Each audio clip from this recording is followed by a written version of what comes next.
والصلاة والسلام على سيدنا محمد وعلى آله وأصحابه الذين يتمسكون بالجهاد أما بعد. اللهم لا علم لنا إلا ما علمتنا. اللهم أخرجنا من ظلمات الجهل والوهم إلى أنوار المعرفة والعلم. اللهم علمنا ما ينفعنا وانفعنا بما علمتنا وزدنا علما واجعلنا ممن يستمعون القول فيتبعون أحسنه وأدخلنا برحمتك في عبادك الصالحين. Amin.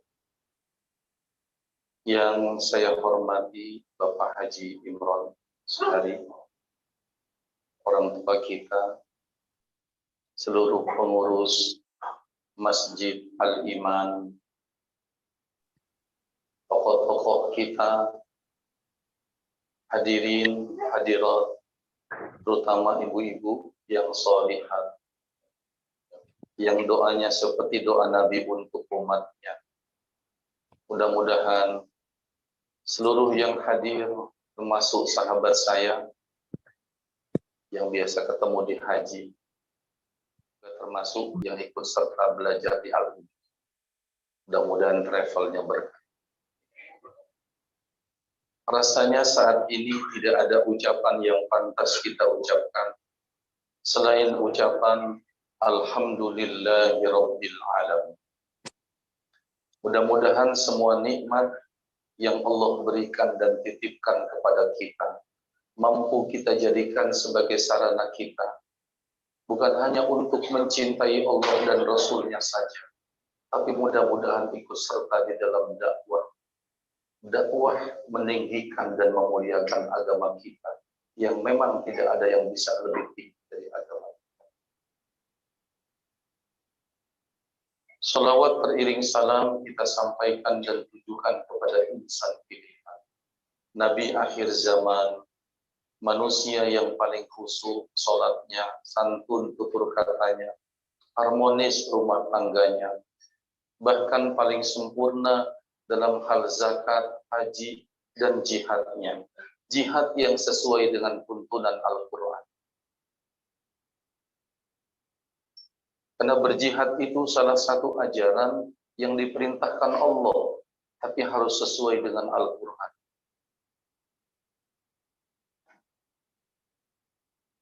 Hadirin sekalian, jamaah yang saya muliakan, sekarang kita berada di tanggal 11 Muharram. Kita berada di salah satu bulan yang bahwa Allah itu mengagungkan bulan ini. Seperti dalam surah At-Taubah. Surah malam. Tetapi wa tusannu fi asna'iha. Disunahkan membaca bismillah jika kita membaca surah At-Taubah dari tengah. Di awalnya tidak disunahkan, tapi di tengah disunahkan. Allah berfirman di dalam surah At-Taubah ayat 36. Inna iddatash shuhuri indallahi 12 syahran fi kitabillah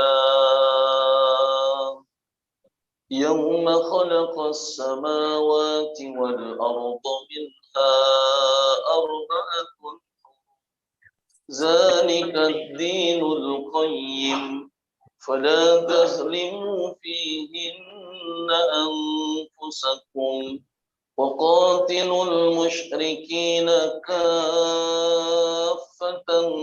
kama yuqatilunakum kaffah wa'lamu anna Allaha ma'al muttaqin.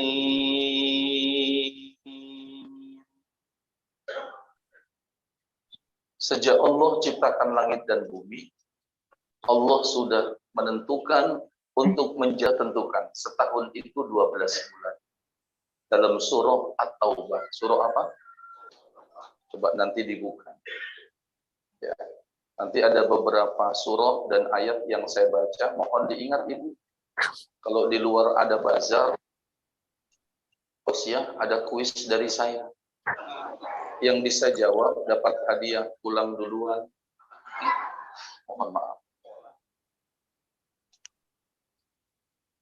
Dari 12 bulan, yang sekarang saja kita sudah mulai melupakan bulan ini.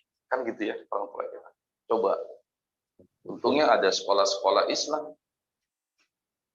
Dari 12 bulan, hampir banyak, mohon maaf, kalau kita tanya generasi-generasi kita, hafal atau tidak? Hampir semua tidak hafal. Mohon maaf, suka tidak suka, karena memang sekarang di dunia internasional, hanya tinggal negara Pakistan saja. Yang kalau transaksi bulan Komariah. Saudi Arabia sendiri, ini saudara saya punya travel, kalau bikin booking hotel, ditulisnya dengan Januari, Februari, kan gitu sekarang. Karena sejak tahun 2015 sudah beralih ke bulan-bulan Hijriah, bulan-bulan Syamsi. Ayo, Pak. Dari 12 bulan Bapak Ibu, nanti yang akan kita bahas bukan bulan-bulannya, tapi tentang ketokohan Nabi kita. Ya. Dalam menjalankan tugasnya, bukan hanya sebagai seorang Rasul, tapi Nabi sebagai seorang leader plus manajer. Sebab banyak leader yang gagal karena tidak bisa menjadi manajer. Dari 12 bulan, Muharram, Safar, Rabiul Awal, Rabiul Akhir, Jumadil Awal, Jumadil Akhir, Rajab, Sya'ban, Ramadan, Syawal, Zulqa'dah, Zulhijjah. Ini saja sudah hampir kita lupa. Saya hafal alhamdulillah karena menghafal semalam mau ceramah.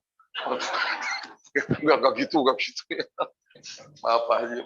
Enggak, memang begitu kenyataannya. Allahu Akbar. Minha arba'atun hurum dalam surah itu, dalam ayat itu. Dari 12 bulan ada 4 bulan yang istimewa. 3 bulan letaknya berurutan. Bulan 11, bulan 12, dan bulan pertama. Bulan 11 itu Zulqa'dah, 12 Zulhijjah, bulan pertama Muharram. Di bulan Muharram ini menurut para sejarawan, ada peristiwa besar yang membuktikan bahwa Nabi Muhammad bukan hanya sebagai seorang Rasul. Beliau sebagai seorang leader plus manager. Inilah yang menyebabkan peristiwa hijrah berhasil. Saya katakan leader dan manajer. Karena ada pepatah bahasa Arab gini. Al-haqqu bila nizam sayagribuhul batil bin nizam. Kebenaran yang tidak dimanage, kebenaran yang tidak terorganisir dengan baik, apapun kebenaran itu akan dikalahkan dengan kebatilan.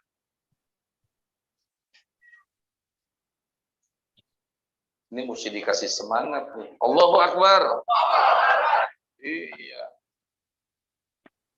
Saya kemarin haji sama Pak Haji. Aduh, tokoh-tokoh banyak yang ikut saya. Satu tenda hampir 800. Ya. Satu tenda gabung. Beberapa travel. Ini Pak Haji ini aktif di Kesturi. Kita punya gabungan 103 travel Pak Haji. Bayangin tuh suaranya berapa tuh? Masya Allah. Masya Allah. Jawara nama travelnya. Berarti saya udah sebutkan mesti bayar nanti nih. Enggak gitu ya. Bayar dari mana? Iya, disponsorin. Jadi kasih semangat nih. Allahu Akbar. Masih ingat berarti. Allahu Akbar. Berarti nanti jamaah sama ustadznya kompak ya Bu. Sekarang banyak dapur rekaman. Nanti kita bikin lagu-lagu muslim. Vokalisnya saya, ibunya teroret. Nanti kalau CD-nya sudah selesai, kita jual di toko-toko besi terdekat. Ya. Kejadian besar apa yang terjadi? Bahkan sampai-sampai ada sebuah hadis yang menceritakan tentang peristiwa ini. Dan peristiwa ini tidak akan terjadi jika tidak diberikan SOP oleh Rasulullah terlebih dahulu. Standar operasional positif. Itu mesti itu. Kata Nabi dalam sebuah hadis sahih, riwayat Bukhari Muslim. Innamal a'malu binniyat wa innama likulli imri'in ma nawa. Faman kanat hijratuhu ila Allahi wa rasulihi fa hijratuhu ila Allahi wa rasulihi. Faman kanat hijratuhu ila dunya aw imra'atin yankihuha fa hijratuhu ila ma hajara ilaihi. Segala sesuatu itu, Bu, niatnya harus karena Allah. Hijrah itu berhasil bukan karena Rasul berjuang ingin jadi pemimpin. Hijrah itu berhasil karena semuanya tahu tujuan satu-satunya adalah menyelamatkan akidah. Jadi bukan karena Rasul kepingin jadi pemimpin, tidak. Tapi karena memang di Madinah kemudian butuh sosok pemimpin, merekalah secara aklamasi yang mengangkat Nabi sebagai pemimpin.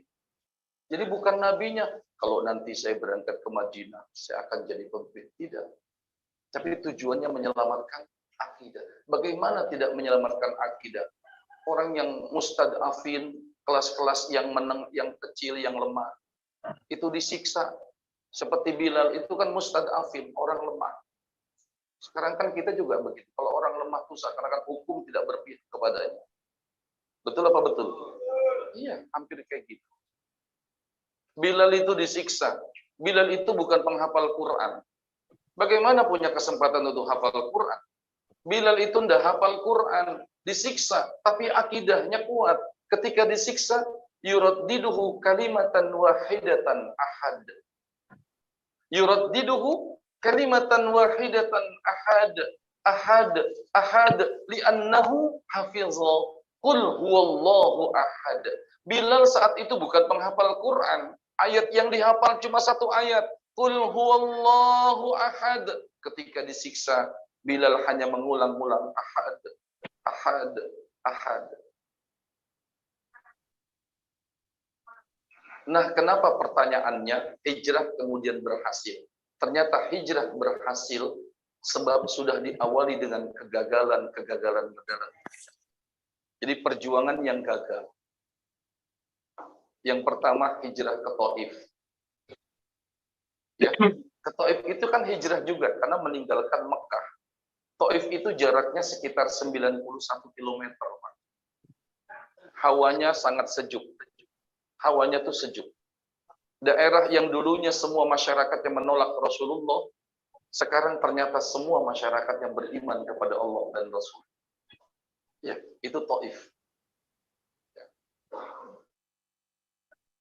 Hijrah adalah perjuangan yang menyempurnakan kegagalan yang kedua. Karena hijrah yang kedua juga gagal. Hijrah kemana? Hijrah ke Ethiopia. Yang pelakunya lebih banyak lagi. Jika ke Taif hanya 2 orang, ke Ethiopia itu sampai 100. Karena sudah 100, maka harus ada koordinator atau pemimpin. Diangkatlah Zubair bin Awam. Perjuangan itu harus ada pemimpin, Pak. Kalau tidak ada pemimpin, maka tidak akan berhasil. Diangkatlah ketua delegasinya. Siapa ketua delegasinya? Zubair bin Awam. Berangkatlah 100 sahabat Rasulullah untuk menyelamatkan akidah. Karena kalau di Mekah nggak bisa kumpul, ibadah, dan sebagainya. Sebenarnya hijrah yang kedua itu sudah berhasil. Tapi ternyata di situ umat Islam kalah diplomasi. Kenapa saya katakan kalah diplomasi? Karena memang Amr bin As yang dulu belum masuk Islam, itu diplomat ulung dari Mekah. Termasuk diplomat ulung. Kita ini pernah pengalaman punya diplomat ulung. Siapa itu? Muhammad Rum. Yang kalau konferensi dan debat dengan Belanda selalu menang. Tapi kan nasibnya kasihan. Di ujung hidupnya kan dipenjara sama Bung Karno. Ustadz kok begitu? Iya, ini kan sejarah. Termasuk Buya Hamka kan dipenjara. Termasuk Muhammad Nasir kan dipenjara. Muhammad Rum ini jasanya besar, Ibu. Kalau debat dengan Belanda itu pintar sekali. Betul ya? Muhammad Rum. Perlu ada diplomat ulung. Dan sebenarnya 100 orang sudah diterima, tapi ternyata kalah diplomasi, diekstradisi, dikembalikan lagi ke Mekah. Maka hijrah yang kedua gagal. Jika hijrah yang ketiga gagal, maka kita tidak akan kenal dengan Rasulullah. Maka kita tidak bisa mengucapkan Assalamu alayka ya Rasulullah, Assalamu alayka ya Nurullah, Assalamu alayka ya Habiballah, Assalamu alayka ya khataman nabiyyin wal mursalin, Assalamu alayka ayyuhan nabiyyu wa rahmatullahi wa barakatuh. Jika yang ketiga gagal. Tapi kejadian yang terjadi di bulan ini, Pak, berhasil. Makanya hijrah, banyak ulama yang mengatakan hijrah itu sebenarnya adalah bukti bahwa Nabi bukan hanya sebagai seorang Rasul saja, tapi dia sebagai seorang leader sekaligus manajer. Kalau Nabi bukan manajer, nggak bisa ngatur, maka hijrah tidak akan berhasil. Umat kalau menang, bukan hanya butuh seorang leader, tapi kita harus menjadi manajer bagi keluarga kita. Allahu Akbar. Penting ini. Ya. Di keluarga ada kita, ada saya. Ya. Saya sudah punya anak 5. Kalau saya bilang A semua. Betul apa betul? Ya. Tambah cucu 3, salah satunya udah sekolah di sini. Alhamdulillah.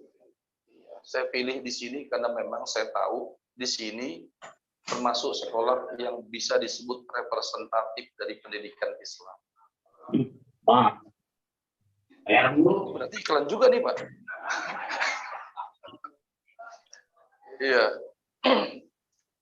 Ini dari cucu pertama, Pak. Suaminya di Bea Cukai, istrinya di Alhamdulillah Sekretariat Jenderal DPR.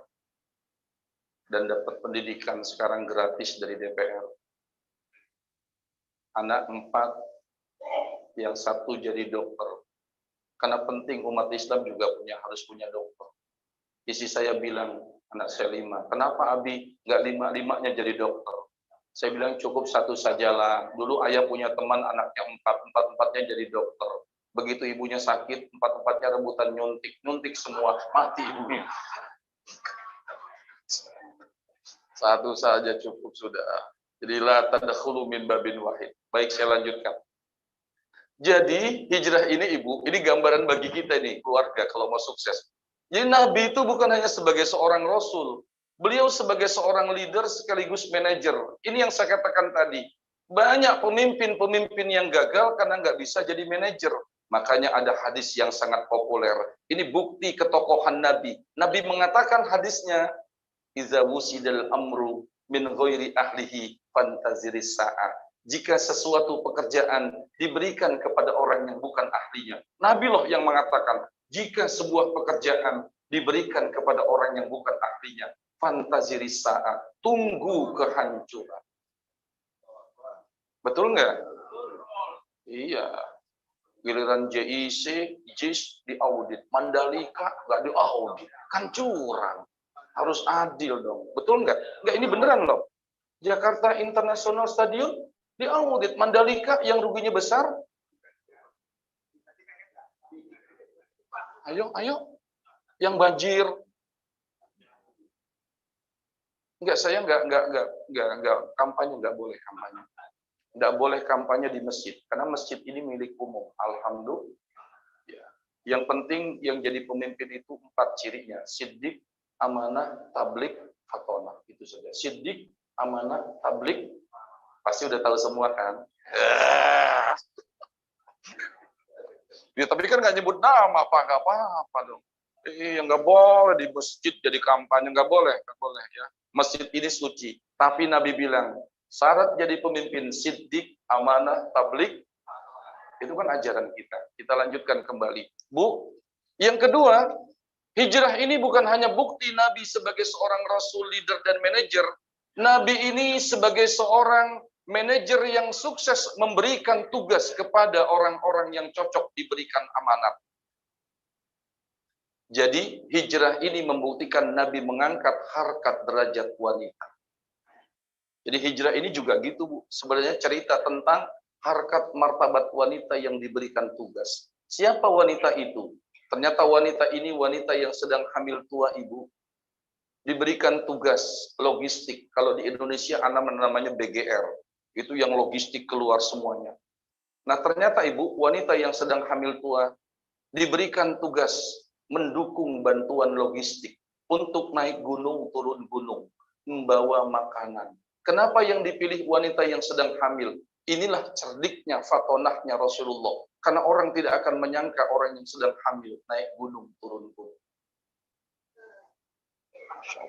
Ibu tahu namanya siapa? Bu Asmah binti, ya, wanita yang sedang hamil. Ibu, haji kemarin saya berangkat sama teman-teman ke Jabal Sur. Naik saya. Allahu Akbar, Pak. Ada 2 gunung yang saya naiki. Yang pertama Jabal Sur, yang kedua Jabal Nur. Saya kepingin lihat bagaimana Rasulullah itu mendaki gunung tersebut. Jabal Nur kita naik hampir 2 jam kurang, 1,5 jam. Sekarang sudah ada jalan-jalan yang enak. Dulu Rasul belum ada. Ada di samping saya mahasiswa bilang, Pak Ustadz, naiknya 1,5 jam, turunnya 1 menit. Ambulan udah nunggu di bawah. Aduh, saya bilang, kamu nih doanya nggak bagus, saya bilang. Tidak ada perintah sholat di Jabal Nur, Ibu. Betul, tidak ada perintah sholat di Jabal Nur. Tapi orang tua saya mengatakan, jika di tempat itu Rasul pernah duduk, pasti tempat itu istimewa. Jika di tempat itu Rasulullah pernah sujud, pasti tempat itu istimewa. Jangankan Jabal Nur, pohon Sohabi, Sajaratus Sohabi. Ada pohon yang Rasulullah pernah singgah di situ kemudian berteduh. Sampai sekarang pohon tersebut dibiarkan hidup oleh Allah untuk menjadi perjalanan suci Rasulullah dari Mekah. Hajarul Aswad itu batu biasa. Sayyidina Umar bilang, kalau aku tidak pernah melihat Rasul menciummu, maka aku tidak akan menciummu. Tapi karena Rasulullah pernah meletakkan bibirnya di situ, maka aku pun meletakkan bibirku di situ. Begitu sahabat melihat pimpinannya. Ada sahabat yang tidak suka dengan labu. Pokoknya dia tidak suka dengan labu. Dia tidak pernah makan labu dalam hidupnya. Tapi satu saat dia pernah melihat Rasulullah makan labu. Kata dia, mulai saat ini aku akan makan labu. Karena labu adalah makanan kesukaan Nabi. Ini belum cerita tentang sholatnya. Makanannya saja sahabat ikut. Kalau kita kan kalah karena ngakunya cinta Nabi, tapi perbuatan kita menyalahi dan bertentangan dengan Nabi. Allahu Akbar. Ada sahabat namanya Sya'ban, Bapak Ibu. Siapa? Ini mumpung saya lagi ceramah, saya kasih tahu ceritanya. Penting. Kalau nggak sama ibu-ibu sini, saya nggak kasih tahu. Nggak, ini benar, saya nggak ngambil untung. Ini penting ceritanya, Pak. Benar, Sya'ban tentang kita. Siapa Sya'ban? Sya'ban itu sahabat yang tidak pernah luput sholat berjamaah. Bahkan Sya'ban ini seorang sahabat Nabi yang memilih sopnya selalu di sebelah kanan Rasul dan tidak pernah berpindah-pindah. Kan ada orang tua kita, kan nggak pindah-pindah. Jadi saya tahu persis. Iya, memang ada seperti itu kan, nggak mau pindah. Sya'ban seperti itu. Kenapa ditanya, kok di sebelah kanan sopnya tidak di belakang Rasul? Datang lebih dulu, orang belum hadir di masjid, dia sudah datang. Tapi kenapa nggak pilih di sop pertama di belakang Rasul? Apa jawaban dia? Saya sengaja milih sop sebelah kanan. Sebab nanti kalau Rasulullah mengakhiri salamnya dengan salam wajib yang pertama, Assalamualaikum warahmatullah. Aku berharap yang pertama dilihat adalah wajahku. Yang pertama dilihat oleh Rasulullah ketika mengakhiri salamnya adalah aku. Karena aku ada di sebelah kanan. Sampai begitu kepingin dipandang Rasulullah. Bapak Ibu, satu saat ketika Rasulullah mengakhiri sholatnya, Assalamualaikum warahmatullah, Rasul nggak lihat. Tidak ada Sya'ban. Sya'ban tidak ada. Sampai akhirnya sahabat ditanya, ada yang tahu Sya'ban? Tidak ada. Maka Rasulullah, ini salah satu kewajiban kita. Ini enaknya sholat berjamaah. Ketika ada satu jamaah yang nggak hadir, kita akan tahu kemana Bapak ini. Rasulullah jenguk ibu. Sampai di rumah, ternyata perjalanan dari masjid butuh waktu 3 jam. Ada yang sholat berjamaah, jalan dari rumah 3 jam. Ayo, apa cinta Rasulullah? 3 jam. Ya, 3 jam, Pak. Sampai di rumah ketemu sama sang istri. Ditanyalah perihal tentang Sya'ban. Istrinya bilang meninggal. Rasul bilang, adakah wasiat? Karena selalu berjamaah. Tidak ada ya Rasul. Terus, kecuali 3 ucapan yang saya bingung sampai sekarang. Bahkan beliau sampai teriak mengucapkan 3 kalimat sebelum sakaratul maut. Nanti Bapak Ibu dibuka juga surah Qaf ayat 22. Surah apa? Surah Qaf ayat.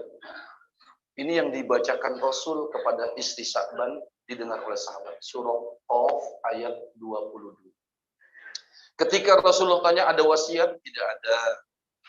Ada ucapan yang diucapkan, teriak ya Rasul 3 kali. Apa yang diucapkan Sya'ban radhiyallahu an?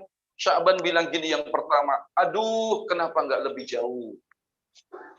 Yang kedua, aduh kenapa tidak yang baru? Yang ketiga, aduh kenapa tidak semuanya? Ketika istrinya tanya, kenapa begitu Rasulullah? Rasul bacakan, laqad kunta fi ghaflatin min hadza fakashafna anka ghita'ak wa basaruka al-yawma hadid. Ibu, ada satu masa Bapak, di mana ada kejadian dan penglihatan yang orang lain saat itu tidak bisa lihat, dan saat itu kita bisa melihat. Itulah yang disebut dengan sakaratul maut. Kalau dalam surah Al-Munafiqun ayat 10, wa anfiqu mimma razaqnakum min qabli an ya'tiya ahadakumul maut fayaqula rabbi lawla akhartani ila ajalin qarib فأصدق وأكن من الصالحين. Ini surah Al-Munafiqun ayat 10. Sya'ban itu gitu kata Rasul. Ada satu saat di mana kata Rasul, fabasarukal yawma hadid. Penglihatanmu saat itu sangat tajam. Karena ketika menghadapi sakaratul mautnya kata Rasul, Sya'ban diperlihatkan amal-amal yang dikerjakan selama hidup. Kita nanti akan lihat. Amal yang baik dikasih lihat. Amal yang jahat dikasih lihat. Kenapa anakmu selalu menjadi pelampiasan amarahmu?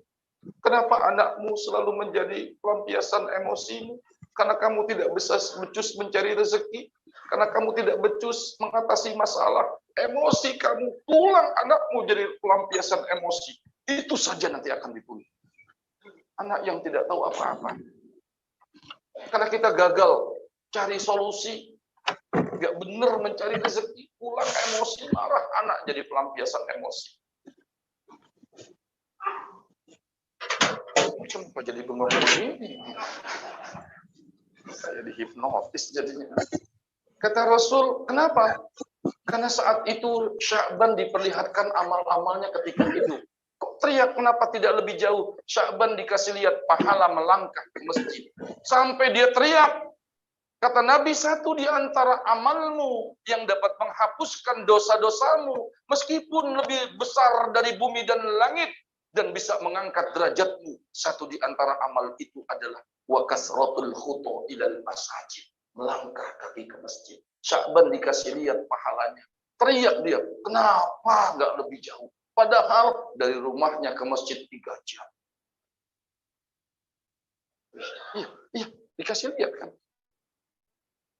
Tapi nanti mentang-mentang begini, jangan gara-gara hadis ini langsung pergi ke masjidnya muter-muter dulu gitu. Nggak gitu juga. Supaya lebih jauh gitu kan ya. Allah. Yang kedua, kenapa tidak yang baru? Pak, lan tanalul birra hatta tunfiqu mimma tuhibbun. Jadi Sya'ban itu ketika mau berangkat ke masjid di pagi hari, cuacanya dingin. Kemudian dia pilihlah baju, 2 baju. Sya'ban ini pintar. Kalau sholat, gunakan baju yang bagus. Maka baju yang di dalam dipakailah yang baru. Kemudian dilapisi dengan baju yang sudah lama. Berangkat dia dalam cuaca dingin. Ada orang yang perlu dibantu karena kedinginan. Ciri orang beriman itu kan kata Rasul. Bukan hanya dia mengucapkan amantu billah. Bukan. Tetapi kata Nabi, imatatul aza anit thariq. Orang yang beriman itu menyingkirkan sesuatu yang berbahaya dari jalan. Maka ketika melihat ada orang yang sedang kedinginan butuh bantuan, dilepaslah bajunya. Pasti yang dilepaskan yang di luar, yang jelek. Karena yang di dalam itu yang baru. Ketika meninggal dikasih lihat pahalanya. Terus Sa'ban bilang, kenapa tidak yang baru? Karena inna fil jannati mi'ata darajah. Kata Rasul, sahabat, surga itu punya 100 tingkat. Inna fil jannati mi'ata darajah. Surga itu punya 100 tingkat. Ketika Allah masukkan kita ke dalam surga, di tingkat mana kita berada? Padahal kita selalu ingin satu lantai bersama dengan Rasulullah. Ya Pak ya. Bahkan di kubur saja sudah ditanya, man rabbuka, wa man nabiyuka, wa ma dinuka, wa ma kiblatuka, wa ma imamuka, wa man ikhwanuka. Kalau bisa jawab ibu, maka jadilah kuburan kita rodok min riyadil jannah. Dimasukkan kita, ditutup dengan papan. Papannya sengaja dipotong-potong. Untungnya papan itu tidak dikasih angka 1, 2, 3. Ini untungnya. Ini bahaya kalau dikasih 1, 2, 3. Nanti langsung yang di dalam bilang pesan kopi 2. Karena kayak warteg. Dan tidak boleh gitu, tidak boleh gitu, tidak boleh gitu. Allahu Akbar. Marabbuka ditanya Pak. Ketika ditanya waman nabiyuka. Waman nabiyuka. Kalau kita menjalankan sunnah, maka kita akan jawab wa Muhammadun. Yang ketiga, Sya'ban itu teriak. Apa teriaknya? Kenapa tidak semuanya? Ini yang nanti kita akan menyesal. Ada orang masuk surga itu menyesal. Kenapa menyesal? Karena melihat temannya berada di tingkat yang lebih tinggi. Iya, kok teman saya berada di tempat yang lebih tinggi? Sya'ban itu ketika syakaratul maut teriak. Kenapa tidak semuanya? Apa alasannya? Kata diceritakan ketika Sya'ban itu sedang sarapan. Kalau orang Arab itu Bu, sarapannya itu susu dan roti. Tapi rotinya beda dengan roti kita. Kalau roti kita segini, kemudian kita pegang-pegang itu jadi sedikit segini ya. Itu kalau roti orang Arab, Bu, keras-keras. Ya, ada yang segini panjang kan gitu kan. Sya'ban ketika makan roti sarapan, datang pengemis, maka dibelah dua. Dibelah dua, kemudian diberikan ke pengemis, bukan hanya rotinya, tapi susunya 1 gelas dibagi 2. Bayangkan, udah seperti itu. Kenapa tidak semuanya? Karena ketika sakaratul maut diperlihatkan. Ya, inilah betapa pentingnya itu. Kalau orang Arab itu mengatakan, yamutul insan ala ma asya alaihi. Seseorang itu sakaratul maut atau meninggalnya tergantung kebiasaannya sehari-hari. Kalau kita hidupkan sunnah Nabi, insya Allah. Subuh kesiangan, zuhur kerepotan, asyar di perjalanan, maghrib kecapean, isya. Tuh kan jadi ngaku akhirnya. Sholat asyar ditunda. Makanya ibu, jangan hanya bergantung kepada fikih. Wa man tafaqqaha wa lam yatasawwab faqad tafassar. Orang yang hanya mengedepankan fikih, yang penting kan masih boleh. Meskipun sholatnya menjelang maghrib, fikih kan boleh. Bahkan 1 rakaat dikerjakan asyar di waktu asyar, 3 rakaatnya di waktu maghrib, sholatnya adaan, kata ahli fikih. Maka ahli tasawuf mengatakan, waman tafaqqaha, man tafaqqaha, walam yatasawwab faqad tafassaqo. Orang yang hanya mengandalkan fikih, yang penting fikih ada solusinya. Yang mengandalkan fikih tapi meninggalkan tasawuf, dia jadi orang yang fasik. Tidak boleh. Betul, asyar menjelang maghrib boleh, tapi nanti lama-lama jadi orang yang fasik. Asyar menjelang maghrib, takbir terburu-buru, baca tasyahud nyasar, at-tahiyatul mubarakatuh, shalawatut thayyibatulillah, assalamu alayka ayyuhan nabi rahmatullahi wa barakatuh, assalamu alayna wa ala ibadillah sholihin, asyhadu an la ilaha illallah wa asyhadu anna muhammadar rasulullah, hayya 'alas shalah, hayya 'alal falah. Udah nggak bener sholatnya pokoknya deh. Allah. Tapi kalau jamaah kan asyik ya. Bener loh, betulan loh. Termasuk imamnya, wih, siapa yang bilang asyik? Saya tadi nggak nyangka jadi imam, kaget juga disuruh imam. Allah Akbar, baca ayat apa nih, kan gitu kan? Ya Allah, untung nggak salah Pak. Pulang haji kan linglung. Pernah teman saya pulang haji linglung kayak saya. Tapi untungnya saya istri satu, dia dua. Begitu pulang bininya telepon, kan bingung kapan nggak pernah bisa kesempatan. Untungnya ada kesempatan. Ustadz kan akalnya banyak, mah ada undangan. Bini tanya dong, undangan di mana? Undangan ceramah. Karena pulang haji, gamisnya putih, sorbannya putih.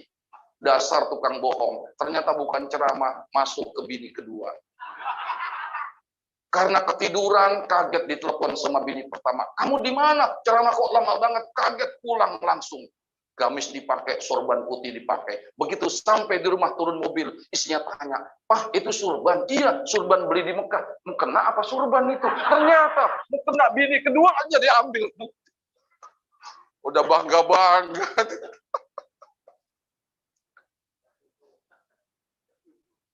Ini bukan jujur, bukan ya. Ini cerita teman saya Pak yang kayak begitu. Kalau saya alhamdulillah.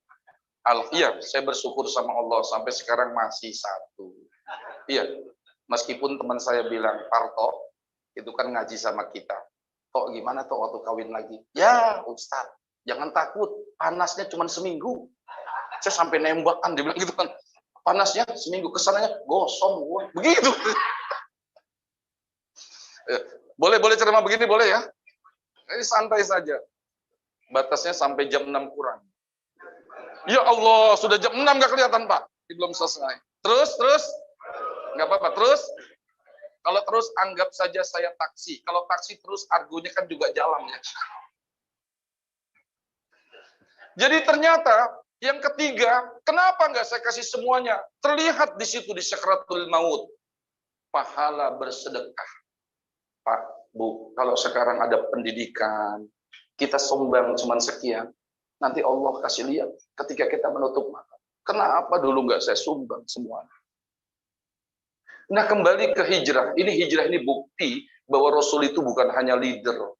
Iya, Rasul penutup. Dia juga seorang manajer. Kenapa? Karena memberikan tugas kepada wanita. Jadi hijrah itu bukti Rasul mengangkat harkat wanita. Yang kedua, hijrah itu bukti bahwa Rasul pelayan umat. Ya Nabi. Dari mana Pak Ustadz? Baik, dari ucapan beliau sendiri. Mana buktinya? Ketika Rasulullah berangkat hijrah, sampailah di pemukiman, di mana di situ ada wanita tangguh, namanya Ummu Ma'bad. Kenapa saya katakan wanita tangguh ini? Iya, karena Ummu Ma'bad ini punya gembala, Pak. Dan hijrah itu terjadi di bulan Muharram. Muharram itu musim panas. Sekarang Agustus, itu puncaknya musim panas itu Agustus. Makanya panen kurma itu Agustus. Panen itu di musim panas. Jadi musim panas, kalau sudah musim panas Pak, itu rumput-rumput aja mati semuanya itu. Makanya ketika Rasul sampai di pemukiman tersebut, berjumpa dengan wanita tangguh namanya Ummu Ma'bad, yang sedang gembala di tengah terik matahari. Rasul bilang, "Saya boleh beli susu?" Ummu Ma'bad bilang apa? "Kambing ini lagi kurus-kurus karena musim panas. Jangankan susunya, mohon maaf, air seninya saja sedikit keluarnya. Karena musim panas. Jangankan susunya, air seninya saja sedikit. Bagaimana mau susunya?" Bapak Ibu, Rasulullah bilang, "Boleh saya memerah susu? Kalau ada, tidak perlu bayar." Ummu Ma'bad di sini sudah mulai tertarik. Meskipun Rasul tidak perkenalkan siapa dirinya, itulah pemimpin, tidak bangga dengan jabatan dan gelar. Kemudian Rasulullah jongkok, dilihat oleh Ummu Ma'bad, siapa ini orang yang tampan seperti ini? Dari 3 orang yang ada, dialah yang paling tampan. Tapi kenapa yang paling tampan ini yang jongkok memegang puting susunya? Ummu Ma'bad sudah mulai tertarik. Belum kenal siapa Nabi Muhammad. Begitu diperah susunya ibu, keluarlah atas izin Allah. Atas izin Allah, keluar itu susunya. Ketika keluar itu susunya, ternyata yang pertama minum susu tersebut adalah Abu Bakar.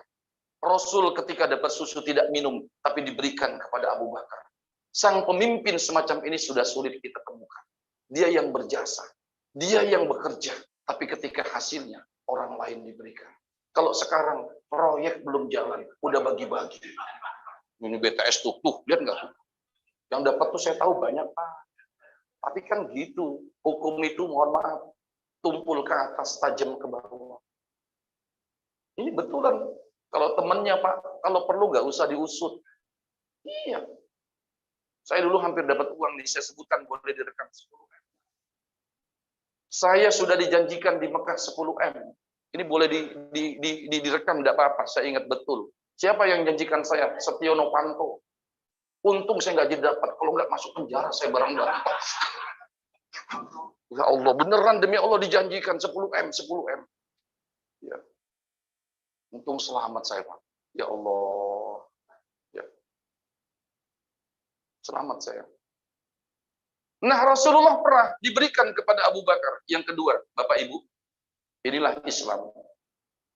Diberikan kepada seorang Yahudi tulen.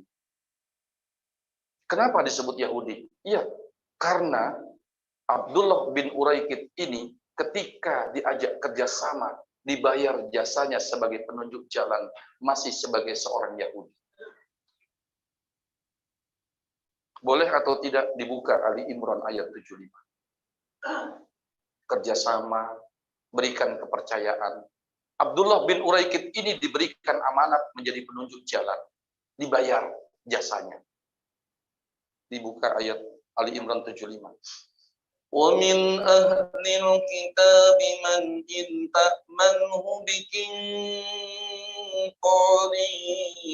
يُؤَدِّهِ إِلَيْكَ وَمِنْهُمْ مَنْ إِنْ تَأْمَنْهُ بِدِينَارٍ لَا يُؤَدِّهِ إِلَيْكَ إِلَّا مَا دُمْتَ عَلَيْهِ قَائِمًا.